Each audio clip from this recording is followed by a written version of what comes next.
రెడీగా ఉంటే తొందరగా.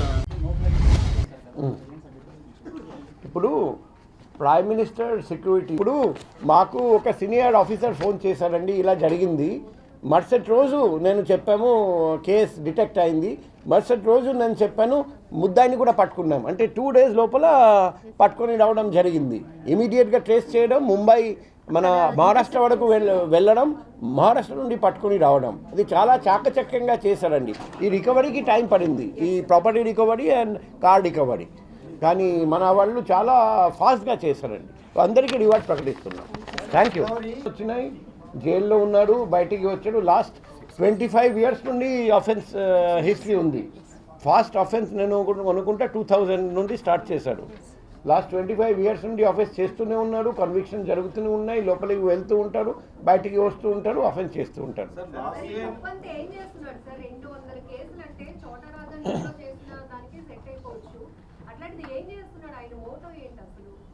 మోటో అంటే లగ్జరియస్గా లైఫ్ స్పెండ్ చేయడం, బయటికి అది దొంగతనం చేసిన తర్వాత డబ్బు ఖర్చు పెట్టడం.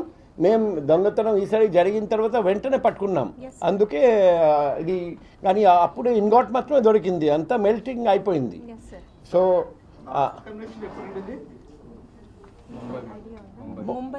ముంబైలో లాస్ట్ కన్విక్షన్ 2024. ఆ కన్విక్షన్ తర్వాత జైలు నుండి బయటికి వచ్చిన తర్వాత ఈ అఫెన్స్ చేశారండి.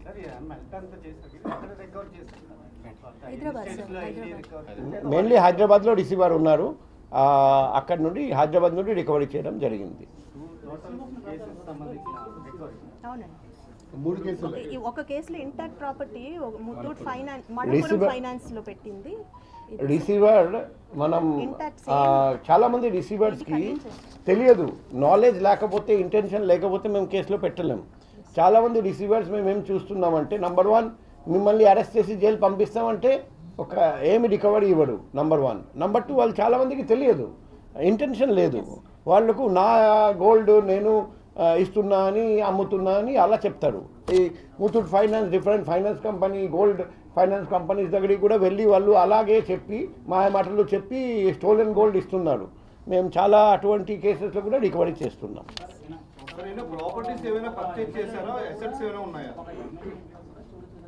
అవును, అదే అట్లా డిస్క్రిమినేషన్ చేయరండి. డబ్బు ఉంటే చాలు, అది ఎమ్మెల్యే మాత్రం చేయాలి, ఛోటా రాజన్ గ్యాంగ్స్టర్ మాత్రం చేయాలనేది ఆ పార్షియాలిటీ లేదు అతనికి. అదే దొరికితే చాలు. 200 పైన కేసెస్ అంటే అన్ని దాంట్లో అతనికి పెద్ద అమౌంట్ దొరకలేదు. ఈ 3 కేసు చూసినా కూడా ఒక కేసులో ఓన్లీ 500 grams వెండి దొరికింది, అయినా చేశాడు. అండ్ మీ ప్రశ్న అది మంచి ప్రశ్నము. మేము ప్రతి ఇంపార్టెంట్ దొంగతనం కేసులో, ప్రాపర్టీ అఫెన్స్ కేసులో ఫైనాన్షియల్ ఇన్వెస్టిగేషన్ చేయమంటున్నాం, ప్రొసీడ్స్ ఆఫ్ క్రైమ్ గుర్తించమని చెప్తున్నాం. అది చూసి ఆ ఆస్తులు అన్నీ గుర్తించి ఇప్పుడు కొత్త BNSS ప్రకారం మనం అటాచ్మెంట్ చేయొచ్చు. అన్ని ప్రొసీడ్స్ ఆఫ్ క్రైమ్ అటాచ్ చేయమని చెప్తున్నాం. ఫైనల్గా కోర్ట్ ఆర్డర్ తీసుకొని ఆప్షన్ చేసుకోవచ్చు, అది కూడా చేయమంటున్నాం. అది రాజా కేసులో కూడా చేయమంటున్నాం, ప్రాపర్టీ అఫెన్స్ కేసులో కూడా చేయమంటున్నాం. సో కానీ అది టైం టేకింగ్ ప్రాసెస్. వేరే రాష్ట్రంలో అతను మహారాష్ట్ర, తెలంగాణ మెయిన్లీ ఉన్నారండి.